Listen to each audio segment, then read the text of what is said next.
na-stroke po ako. 2 beses na ako na-stroke. Ngayon, marami akong iniinom na gamot. Ang akin pong diabetes, 300. Tapos, ang aking high blood, 170, 180 over 100 ang presyon ko. Ang diabetes ko, 300. Tapos may sakit din po ako sa liver. Meron din akong sa kidney, may sakit din ako. At saka may sakit din po ako sa puso. Hindi, take ko po yung mga narvas, yung mga dukpa na yun. Pero ganun pa rin. Bakit mataas pa rin ang presyon ko? 170, 180, hindi mo mabaksak na pan. Ang diabetes ko mataas din. Ngayon, minsan nagpa-toxic ako dun sa Citizen.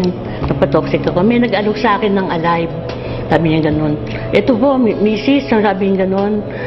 Mabuti po ito sa mga na-stroke, tsaka magaling po itong Alive na ito. O sige, kukunin ko niya. Magaling ba yan? Sabi niya ganun. Makakalakad pa ako ng gusto, sabi niya ganun. Pipilay-pilay ako sa niyaya. Meron akong tungkod, yung tungkod sa stroke. Hindi ako nakakalakad. Tinatake kong Alive once before breakfast, 30 minutes before breakfast. Nung linggo, nagpa-check up ko ng, ngayon, ang presyon ko ngayon, 130 over 80. Tapos, ang diabetes ko, dati, 300 yun. Tapos, naging 200, naging 100. Ngayon, 120 na lang ang diabetes ko. Kaya, pati yung cholesterol ko, dati umiinom ako ng Lipitor. Ang mahal-mahal ng Lipitor, 60 pesos ang isa. Ininom ko yun ng isang buwan.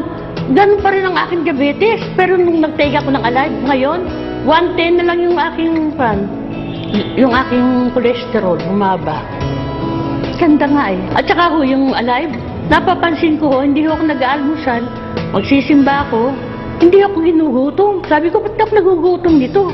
Sabi ko, maganda yata itong gamot na ito. Hindi ako nagugutom. Inaabot ako doon hanggang alas 11 ng umaga sa simbahan. Hindi ako ginugutom. Pag uwi ko, tanghalian ang kakain ko. Nakakalakad ako ng straight ngayon, pag-take ko ng Alive.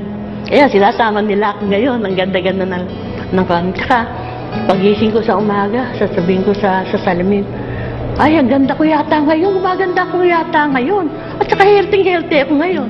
Ay, nga nun. At saka marami nagsasabi sa akin, punta ako sa simbahan, ang ganda mo ngayon, Christy. Alive! Alive! Sabi ko, alive dito, alive.